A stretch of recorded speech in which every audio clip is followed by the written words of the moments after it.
Hey guys, how's it going? Hope you're doing well. My name is Crown, and today I'm going to read you some very interesting stories that I hope that you're gonna love. And now, without further ado, let's go!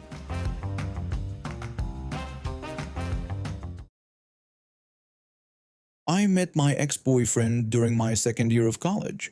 We were both psychology majors, which should have been my first red flag, considering how he loved to psychoanalyze everything later on. We hit it off immediately over our shared love of true crime documentaries and cheap takeout. After dating for about 8 months, we decided to move in together to split rent on a tiny apartment near campus. The first few weeks were great. We were like any new couple living together, trying to figure out each other's habits and routines. He was neat in most ways, always making the bed and keeping his textbooks organized. But then I started noticing something weird about how he did the dishes. Every single time he cleaned the kitchen, he would leave exactly one item dirty.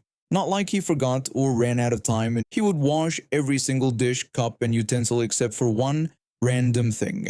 A coffee mug sitting by itself in the sink, a single spoon on the counter, sometimes a pan just sitting there on the stove, still dirty while everything else sparkled. At first I thought maybe he was just being absent-minded. College stress, you know, so I would quietly finish whatever he left behind. But it kept happening, every single time. After about a month of this, I finally asked him about it while we were eating dinner. I pointed out that he always seemed to leave one dish dirty when he cleaned the kitchen and wondered if there was a reason for that. He told me it was completely intentional and called it basic psychology. He explained that if the sink looked completely empty, people would assume the chore was already done and someone else would have to do it next time. But if there was always one item left, it would signal that the task was ongoing. I stared at him, trying to process what he just said. I asked if he was saying he deliberately left dishes dirty so I would think he was still working on them. He confirmed this was exactly right and called it a psychological placeholder. He said that way, when I saw the kitchen, I would know he was the one who cleaned it, but I would also know there was still a tiny bit left to do. He claimed it prevented the assumption that he was done with kitchen duty. I pointed out that I ended up finishing that one dish anyway. He agreed that was true, but said at least I knew he did most of the work.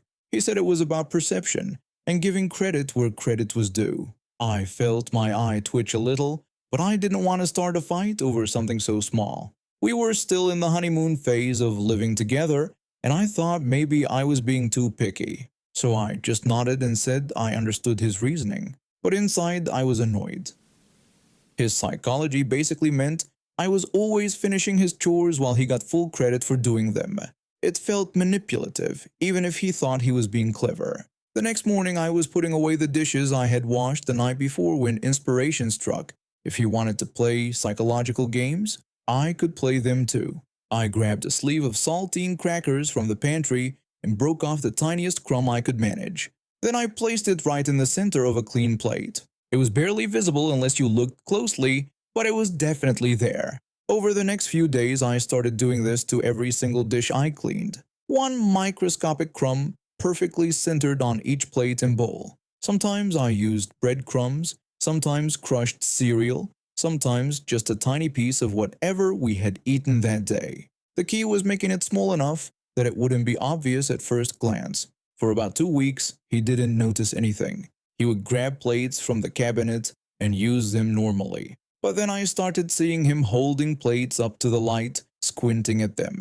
He began rinsing dishes before using them, which he had never done before. Finally, one evening while we were cooking dinner together, he grabbed a plate and held it up to examine it closely. He said it was really weird because the dishes never felt fully clean anymore. He explained that they looked clean but something felt off about them. I looked up from chopping vegetables, trying to keep my expression neutral. I asked him what he meant. He said he didn't know how to explain it. He described it like there was always this tiny bit of residue or something. He mentioned that he had been having to rinse everything before using it and wondered if our dish soap wasn't working well anymore. I said that was strange and suggested maybe it was psychological. He paused, still holding the plate up to the light. He asked what I meant by psychological. I reminded him about how he always left one dish dirty when he cleaned the kitchen and how he had said it was about perception and psychology. I suggested that maybe when he saw that one dirty item, it made his brain think the whole kitchen wasn't really clean. So now he might be perceiving all the dishes as slightly dirty even when they weren't. I watched as the realization slowly dawned on his face. He set the plate down and walked over to the sink where his usual single dirty coffee mug was sitting. He asked if I was saying his brain was playing tricks on him because of his own system. I told him I was just saying that psychology worked in mysterious ways. I explained that if he trained his brain to always see a kitchen as not quite finished, maybe it started applying that logic to everything else too. He stood there for a long moment, staring at the dirty mug. Then he picked it up and washed it. He admitted I might be onto something and said maybe he should start finishing all the dishes completely. I agreed that sounded like a good idea and called it a fresh start. From that day forward, he started washing every single dish when it was his turn. No more psychological placeholders. No more strategic dirty mugs. The kitchen was either clean or it wasn't. I kept putting tiny crumbs on the dishes for another week just to make sure the new habit stuck. But eventually I stopped. The dishes really did feel cleaner when they were actually completely clean. We broke up about 6 months later for unrelated reasons, but I never told him about the crumbs. My tech job downtown is stressful. Long hours, tight deadlines, and demanding clients make for exhausting days. Movies keep me sane. I'm a huge horror fan, and when I found out about the movie theater chain's unlimited membership program, I jumped on it right away. For a monthly fee, I can see as many movies as I want. It's been a lifesaver for my mental health. I'd already seen this new horror movie called Sinners twice at the huge theater screen they have, and it was incredible. The cinematography, the sound design, the acting, everything was perfect. When I saw they were doing a final late showing in the VIP section, I knew I had to see it one more time. I booked row D, seat 6, right in the middle of the theater where the viewing experience would be optimal. The VIP section is supposed to be special. You pay extra for the premium experience, bigger seats, better sound, and most importantly, assigned seating so you know exactly where you're supposed to sit. I arrived at the theater about 10 minutes before showtime, excited to settle in and enjoy the movie again. But when I walked into the theater and found my row, I saw something unbelievable. There was a massive weekend bag sitting in my seat. I'm talking about one of those huge duffel bags that people take on week-long trips.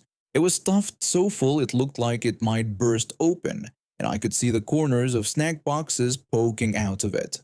Flanking this bag were 2 women, one in seat 5 and one in seat 7, acting like they owned the place. I took a deep breath and walked over to them. I wanted to handle this politely since it could have been an honest mistake. I politely told them that their bag was sitting in my assigned seat. The woman in seat 5 didn't even look up from her phone when she rudely told me I could sit somewhere else. I felt my blood pressure spike. Just like that, no apology, no explanation, just a dismissive command to find another seat. This was a VIP showing with assigned seating that I had paid for specifically. I tried to explain that I had specifically booked this seat and showed them it was row D, seat 6. The woman in seat 7 chimed in, telling me they had gotten there first and that there were plenty of other seats available. I looked around the theater. Sure, there were other empty seats, but that wasn't the point. I had paid for this specific seat, and their bag had no business being there. I could feel my frustration building, but I didn't want to cause a scene right there in the theater. I stepped back a few feet and pulled out my phone to check the theater's app. I pulled up the seating chart for this showing and confirmed what I suspected. Neither seat 5 nor seat 7 was booked for this screening. These women were sitting in unassigned seats and using a third seat as their personal storage unit. I smiled to myself and decided to get an employee. Surely once they realized the situation, they'd move their bag and we could all enjoy the movie. I walked out to the lobby and found a young employee at the concession stand. I explained that I needed help because I had an assigned seat in the VIP section, but there was a bag in my seat and the people next to it wouldn't move it. The employee apologized and said they would come help me sort everything out. We walked back into the theater together, and I was honestly expecting the women to have figured it out by now and moved their stuff. But no, they were still sitting there, the bag still taking up my seat, acting like nothing had happened. The employee politely told the ladies that the bag was in my assigned seat and asked to see their tickets. The first woman got defensive and said they didn't need to show anything because they were there first. The employee remained professional and explained that this was assigned seating and everyone needed to have a ticket for their specific seat. The second woman called the whole situation ridiculous and declared they weren't moving. The employee stayed calm but insisted that they really did need to see their tickets for this showing. The women looked at each other, and I could see panic starting to set in. They started digging through their purses, pulling out old ticket stubs and receipts. The first woman claimed they had tickets somewhere while frantically searching. The employee examined what they produced and pointed out that these tickets were from last week and for a completely different movie. The second woman tried to argue that they had bought tickets for something that night. The employee confirmed that they didn't have tickets for this movie or these seats and announced that they would need to escort them out of the theater. The realization hit me like a truck. These women hadn't just taken my seat, they hadn't even bought tickets for this movie at all. They were trying to sneak into a VIP showing with their weekend bag full of outside snacks, probably planning to make themselves comfortable for a free movie. When the employee started walking them toward the exit, I gave them my biggest smile and cheerfully wished them a nice day. They shot me dirty looks when they gathered their enormous bag and shuffled out of the theater, grumbling about how unfair everything was. I settled into my properly assigned seat just when the previews were ending. The leather was comfortable, the view was perfect, and I had my row mostly to myself. When the opening credits rolled, I chuckled at the audacity of some people. The movie was just as amazing the third time around. Every jump scare hit perfectly, and I found myself noticing details I'd missed in my previous viewings. But honestly, the pre-movie entertainment had been pretty good too. There's something satisfying about watching entitled people face what they deserve. When I walked out of the theater afterward, I saw the same employee at the concession stand. They asked how the movie was, and I told them it was perfect while thanking them for their help earlier. The employee said it was no problem and mentioned that I'd be surprised how often that happens, with people thinking they can just sit anywhere they want. I left the theater that night feeling great. Not only had I gotten to see an incredible movie for the third time, but I'd also witnessed some pretty instant karma. Being polite but persistent really does pay off, and entitled people get exactly what they deserve. I'm a 24-year-old college student working part-time at a local coffee shop while finishing my degree in nursing. Money is always tight, and finding affordable housing near campus is like finding a needle in a haystack. That's how I ended up renting a small studio apartment from this creepy guy who owns several properties around the college area. From day one, something felt off about my landlord. He was always finding excuses to come by my apartment.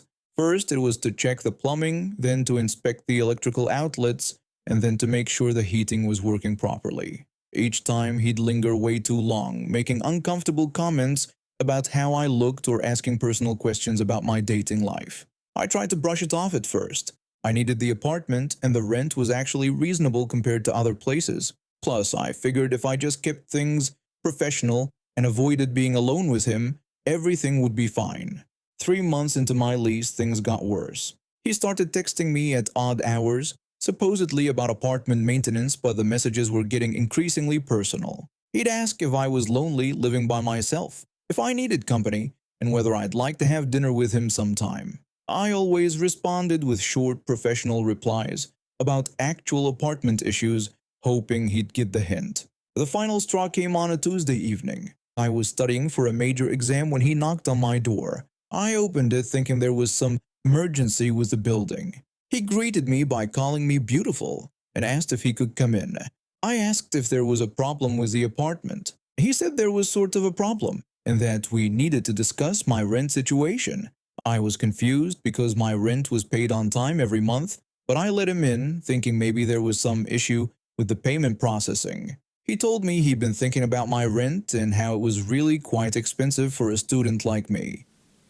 I reminded him that I've been paying on time every month and asked if there was a problem. He said there was no problem at all, and that he was thinking maybe we could work out a different arrangement. He moved closer to me and I instinctively stepped back. He said I was such a pretty girl and that he could tell I was struggling financially. Then he asked what if he told me that I could live there rent-free. I said I wasn't sure what he was suggesting. He told me not to play innocent and that I knew exactly what he was suggesting.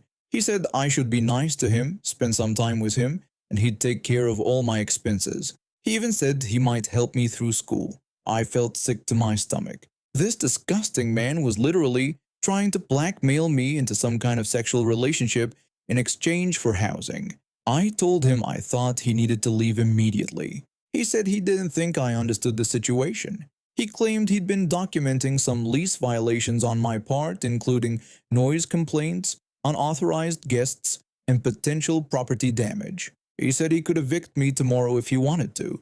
I told him those were all lies. He said maybe they were and maybe they weren't, but asked who was going to believe a broke college student over a respectable property owner. He asked if I thought I could find another place that cheap and sarcastically wished me good luck with that. He was standing between me and the door now. His whole demeanor changed from creepy to threatening.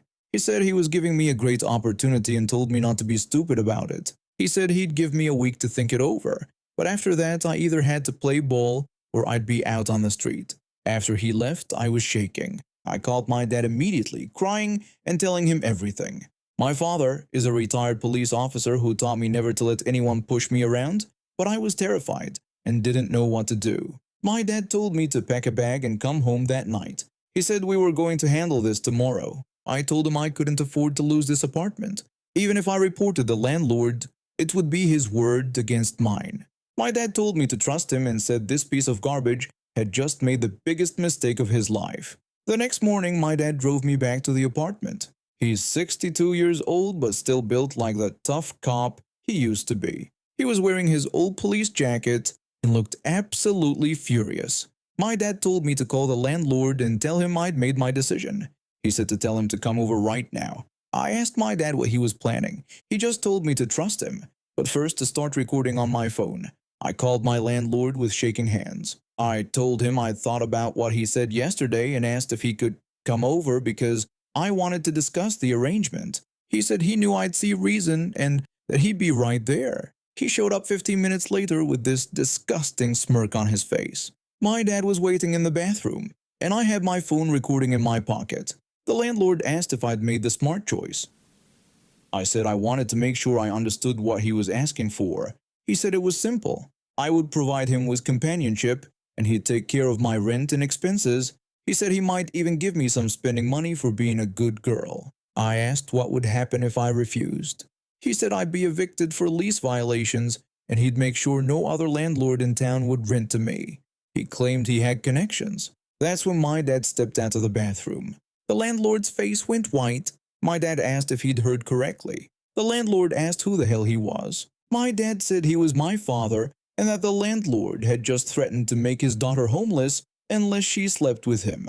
The landlord tried to backtrack immediately, saying that wasn't what he meant and that there had been a misunderstanding. My dad said there was no misunderstanding and that he'd heard every word. He said the landlord was blackmailing his daughter into prostitution. My dad reached into his jacket and pulled out his service weapon. He didn't point it at the landlord, but he held it at his side as in a way that made his intentions very clear. My dad said he was a retired police officer and knew exactly what crimes the landlord had just committed. He listed sexual coercion, attempted extortion, and threatening behavior. But he said here's what was going to happen instead. The landlord was literally trembling.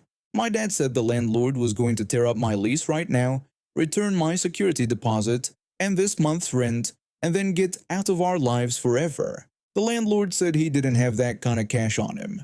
My dad said he better find it because if he didn't, he was going to make sure every cop in the city knew what kind of predator he was. He said cops don't like men who threaten young women.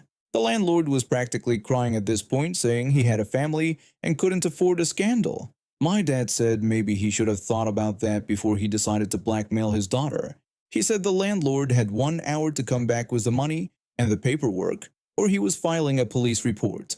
The landlord ran out of there so fast I thought he might trip over his own feet. Exactly 53 minutes later, he was back with cash and a handwritten statement voiding my lease and absolving me of any supposed violations. My dad told him that if he ever contacted me again, if he ever even looked at me wrong, he would make his life a living hell. He asked if they were clear. The landlord said yes, absolutely, and that it wouldn't happen again. My dad told him to get out of his sight. After he left, I just hugged my dad and cried.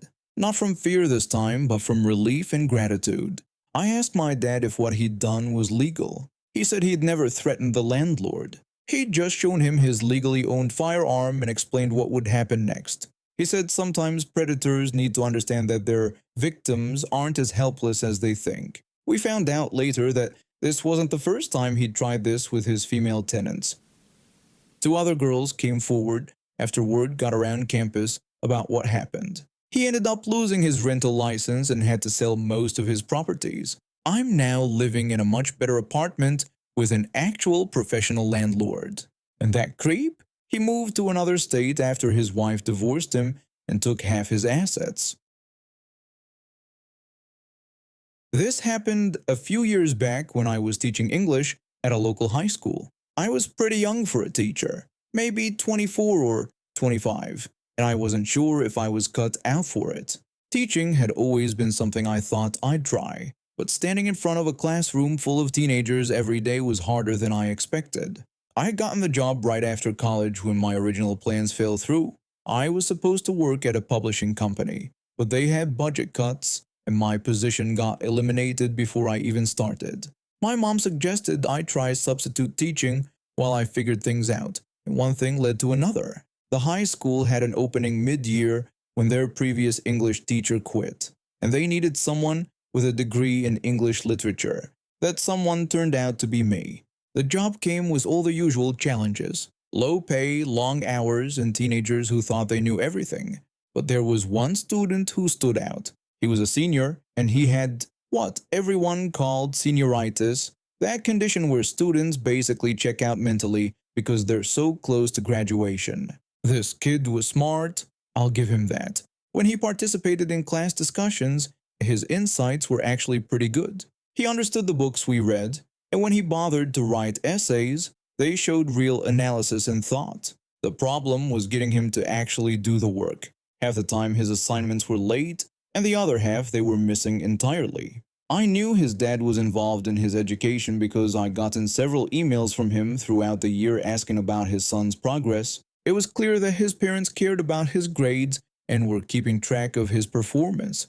The student knew this too, and I could tell he didn't want his dad getting too involved in his school business. When we got closer to the end of the school year, things were getting critical. This student was sitting right on the edge of failing my class, and my class was required for graduation. Even worse, his grade point average was hovering just below what his college required for admission. He had been accepted conditionally, but they could revoke that acceptance if his grades dropped too low. We had one major assignment left, a final essay that was worth a significant portion of his grade. It was due at the end of the week, and I knew that if he turned in something decent, he'd pass. If he didn't turn it in at all, he'd fail, and that would mess up his entire future. I decided to have a one-on-one conversation with him after class. I waited until the other students had left, then walked over to his desk.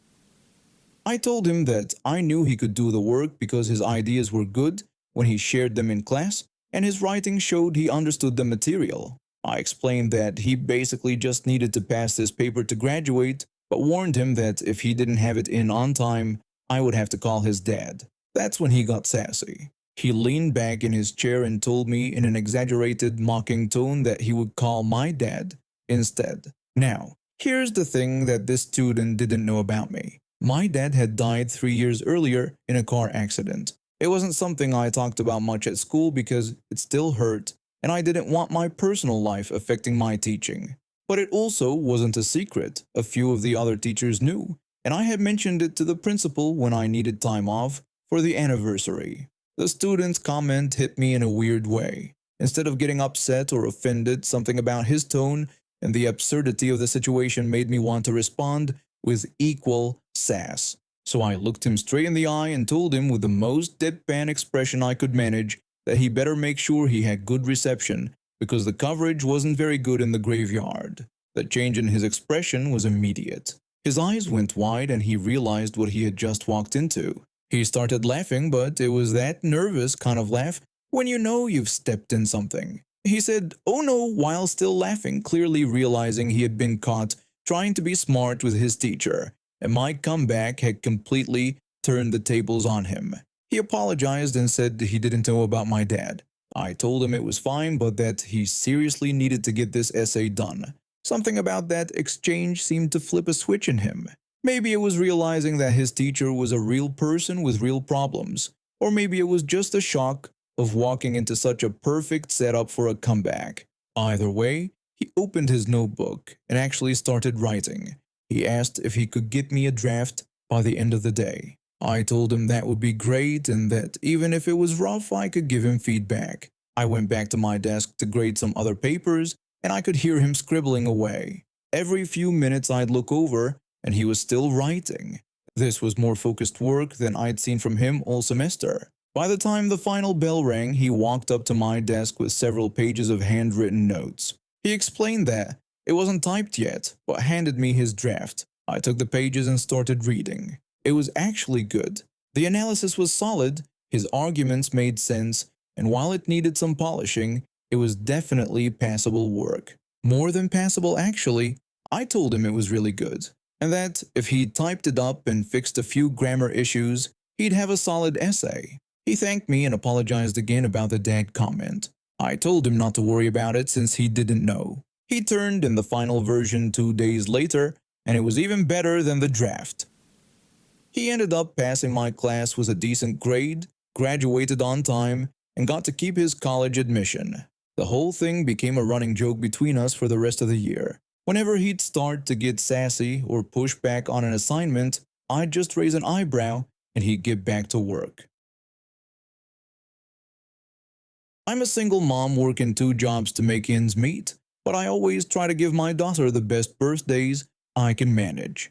This year she turned 8 and had been talking about wanting a painting party for months. She'd seen one at her friend's house and couldn't stop talking about how fun it looked. I saved up for weeks to book a spot at the local art studio. It wasn't cheap, but seeing her face light up when I told her about the party made every extra shift worth it. The studio charged per child, so I needed exact numbers for the booking. I sent out invitations a full month ahead, asking parents to please respond 2 weeks before the party so I could finalize everything. Most parents responded right away, but there was this one mom from my daughter's class who kept saying her daughter would definitely come but never actually confirmed it properly. I knew her casually from school pickup, and she seemed nice enough, though she was always running late and seemed a bit scattered. 2 days before the party, I was trying to place the final food order and get the exact count for party favors. I still hadn't heard from her, so I sent a text asking if her daughter was still planning to come. No response. I waited a few hours and called. Straight to voicemail. I figured she'd decided not to come and just didn't want to tell me, which honestly happens sometimes. I adjusted my numbers and moved on. The night before the party, at 9:30 p.m., my phone buzzed with a text from her. She said yes, they would be there tomorrow, and asked what time it started again.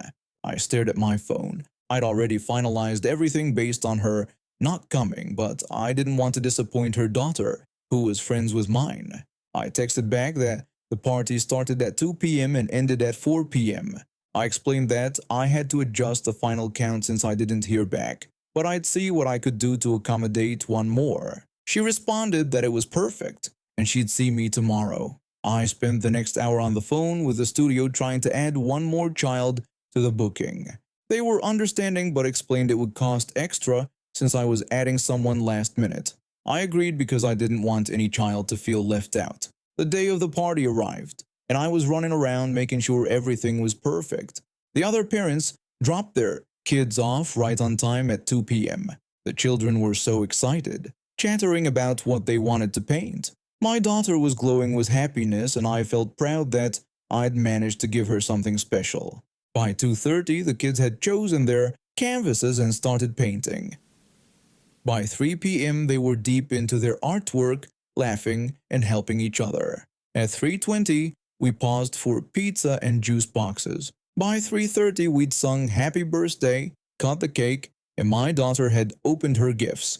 I was handing out the party favor bags when the studio door opened. In walked the mom with her daughter, looking completely unbothered by the fact that they were arriving with only 20 minutes left of a 2-hour party. She apologized for being late and said traffic was crazy. I stood there holding party favor bags, not sure what to say. All the other kids were finishing up their paintings, and the party was clearly winding down. I told her that we were actually just wrapping up. The kids had finished their paintings and we'd already done cake and gifts. But her daughter was welcome to have some food and cake, and I'd saved her a goodie bag. Karen looked around at the other children cleaning up their art supplies, and her expression changed. She looked annoyed, like this was somehow my fault. She asked what I meant by wrapping up since the party didn't end until 4. I explained that while the party technically ran until 4, the activities were done. The kids had spent the last hour and a half painting and we'd finished all the party activities. I could see her daughter looking embarrassed, standing there while all the other kids were cleaning up and getting ready to leave with their completed artwork. Karen said this was ridiculous. Her daughter came here to paint, not to eat leftover cake. Her voice was getting louder, and I could see the other parents starting to notice. Her daughter was looking down at her feet, clearly mortified. I told her I understood she was disappointed and offered to see if the staff could quickly help her paint something small. I walked over to the front desk and quietly explained the situation. The staff member was incredibly kind and said they'd help the girl paint a small canvas quickly so she wouldn't leave empty-handed. When I came back to explain this to Karen, she was standing there tapping her foot impatiently. I told her the good news that the staff said they could help her daughter paint something quick so she didn't miss out entirely. Instead of being grateful, Karen seemed even more irritated. She complained that her daughter shouldn't have to rush through it since this was supposed to be a proper painting party. At this point, her daughter looked like she wanted to disappear. I felt terrible for her. I said I completely understood her frustration, but unfortunately, the activities ran on schedule since the party started at 2 p.m. as planned. Karen said whatever and told her daughter to come on, let's get this over with. She walked her daughter over to the painting station, and I watched as the sweet studio employee helped set up a small canvas. But then Karen just walked away, pulled out her phone and started making a call in the corner of the room. I watched this poor little girl painting alone while her mother chatted loudly on the phone, completely ignoring her. The other kids had finished cleaning up and were leaving with their parents, but a few lingered to watch the girl paint and encourage her. My daughter, bless her heart, went over to help and chat with the girl while she painted. I was so proud of her kindness, especially since this woman hadn't even brought a gift for her birthday. When the girl finished her small painting, Karen finally got off the phone and walked over. She asked if they were done now because they had somewhere else to be. The girl nodded quietly, holding her little painting carefully. I handed Karen the goodie bag I'd saved. I told her this was her daughter's party favor bag and said I was glad she got to paint something. Karen took the bag without saying thank you and started walking toward the door.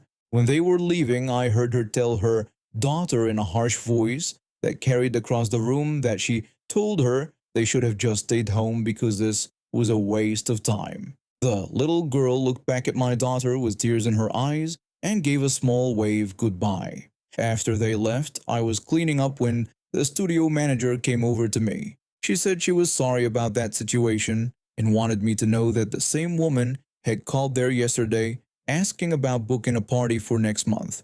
I asked if she was really planning to book a party there. The manager said yes, and when she quoted her the price, the woman said it was too expensive and asked if there were any ways to get a discount.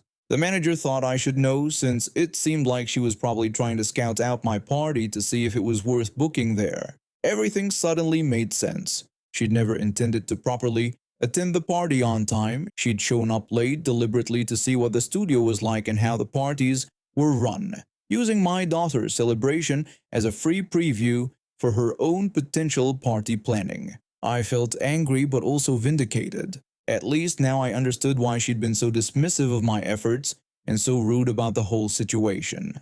The next Monday at school pickup, I saw her in the parking lot. She completely avoided eye contact and hurried to her car, but her daughter came running up to mine with a big smile. Her daughter thanked me for letting her paint at my party and said she put her picture on her bedroom wall. My daughter said she was so glad she could come and asked if she wanted to see her painting when they got home. Watching those two little girls being kind to each other despite their parents' drama reminded me why I'd wanted to throw a nice party in the first place. Some people might try to take advantage of your generosity, but that doesn't mean you should stop being generous. 2 weeks later, I heard Karen had tried to book the same studio for her daughter's party but was told they were fully booked for the next several months. Apparently, the studio manager had decided they didn't want to work with her after witnessing her behavior at our party. And now we have reached the end of today's stories. Thank you for watching, and see you next time.